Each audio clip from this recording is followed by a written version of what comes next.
John Cameron Swayze. Chet Huntley. David Brainerd. John Chen. Tom Brokaw. Battle lines over abortion, national security, and presidential power. Tonight, the start of hearings for Judge Samuel Alito, nominated to the U.S. Supreme Court. The mining disaster, as more miners are laid to rest, the latest on the investigation into the deadly accident underground. Food poisoning. Dogs are dying because many owners are unaware their food is toxic. Tonight, what every dog owner needs to know. And the credit crunch. This man forgot to return a library book. What happened next to his credit score could happen to yours. From NBC News World Headquarters in New York, this is NBC Nightly News with Brian Williams. Good evening. If confirmed, he will replace Sandra Day O'Connor and will become one of 9 justices appointed for life who represent the final interpretation of the U.S. Constitution. Today, U.S. Federal Judge Samuel Alito raised his hand and swore to tell the truth to the Senate committee that will either recommend his passage to the full Senate or not. It was a cautious first day in a proceeding bound to get fiery before it's over. And we begin tonight with NBC News Justice correspondent Pete Williams. Good morning. President Bush sent Samuel Alito. Habit of delaying reaching conclusions until everything has been. NBC News, Washington. There was a brief scare in Washington in the early hours of this morning when Vice President Dick Cheney was taken to the hospital after suffering from shortness of breath. It was diagnosed not as heart trouble, but as a reaction to an anti-inflammatory drug he's been taking for a foot problem. The vice president walked out of the hospital without a cane at about 7:30 this morning, was back on his way and on his regular work schedule by mid-afternoon. Now from Washington to Wall Street here in New York, where late today the Dow Jones Industrial Average closed the day in territory not seen since before the September 11th attacks. CNBC's Maria Bartiromo is with us for more tonight. And Maria, I know this was important mentally to Wall Street, but how sustainable is it? Well, that's the question, Brian. At this point, it was a very good session and a very good beginning to 2006 on Wall Street.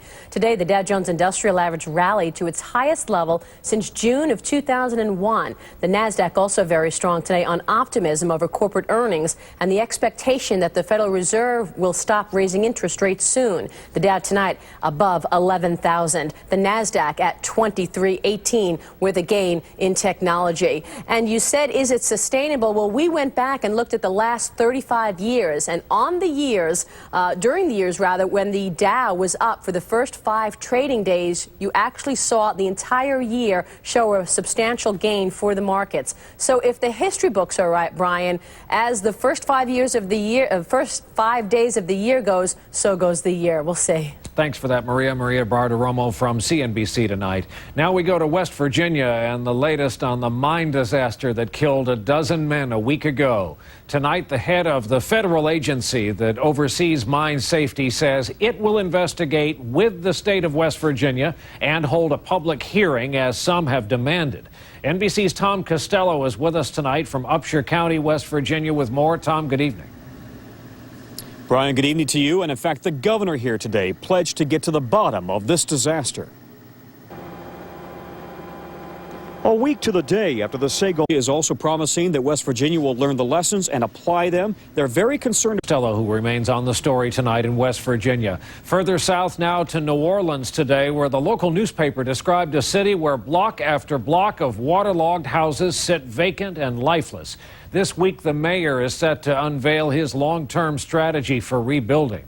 And as NBC's Martin Savage reports from our New Orleans bureau tonight, folks there say it can't come soon enough. This week may finally. Doctors in Israel tonight are reporting what they call a very important sign of Prime Minister Ariel Sharon's improvement as they bring him out of a medically induced coma 5 days after he suffered that massive stroke and then had several brain operations. Sharon moved both his right arm and right leg today, and doctors say he's breathing now on his own, but it will be days, they caution, before they know the extent of other damage. In Iraq today, 2 suicide bombers disguised as police blew themselves up at the heavily secured Iraqi Interior Ministry. 18 actual Iraqi police officers were killed, Al-Qaeda in Iraq claiming responsibility for it. Also tonight, there's a search underway for an American journalist, 28-year-old Jill Carroll, who's seen in this videotape from an interview she did on MSNBC last year. She was kidnapped in one of Baghdad's roughest neighborhoods over this past weekend by gunmen who ambushed her car and killed her translator. Carroll is a writer for the Christian Science Monitor. Last night on Dateline, we aired an exclusive interview with Ambassador L. Paul Bremer, the former top U.S. civilian in Iraq under President Bush. One exchange that has not yet aired has to do with a crucial meeting during which Bremer made his concerns over U.S. policy known to President Bush. As Bremer explains in his new book and recounted to us, the meeting happened during a rare workout with the president in the White House gym. He asked me one day. Ambassador L. Paul Bremer, whose new book, My Year in Iraq, went on sale today. When NBC Nightly News continues here this Monday night, NBC News In Depth, Detroit's big annual auto show. What does it show us about what the U.S. industry intends to do about that turnaround? And later, how a library fine can hurt your credit rating, and what to know about how your past can haunt you before it's too late. In depth tonight, if you're into cars, then you know already the opening of the Detroit Auto Show, the very first look at what the industry has in store for the '07 model year after a rough couple of years, and a look at how they plan to turn that around. NBC's Ann Thompson has the outlook tonight in depth. Already owning 36% of the American News, Detroit. Up next here tonight, it's a disaster for some dog owners as some of them find out too late there is toxic dog food on the market. Governor of California, the same guy who survived all those action movies, is tonight sporting a fat lip after a bad scrape on a big bike. It was hard for Governor Schwarzenegger to hide it today. He showed up at a news conference with 15 stitches and visible swelling. He and his 12-year-old son were riding on the governor's Harley yesterday when they collided with a car, fortunately not at high speeds. We should warn you, a lot of Americans found this next story very upsetting when they heard about it today, because it's about the innocent and because family dogs have died due to food poisoning. The company that makes the tainted dog food says it has been trying to warn people, but too few pet owners apparently have heard the warning. In a moment, how to track down the bad food on the market, but first, the sad story tonight from NBC's Dawn Fratangelo. 7-year-old Jasper is under Chicago.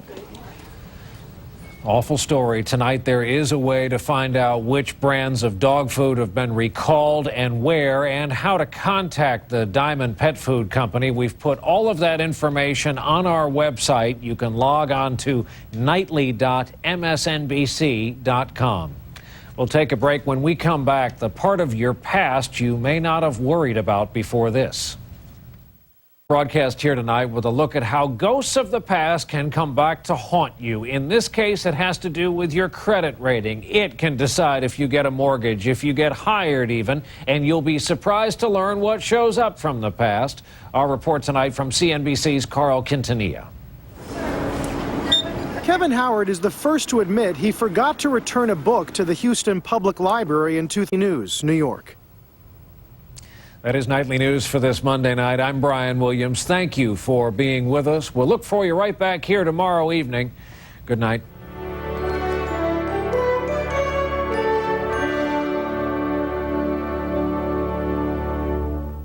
Tomorrow, and this.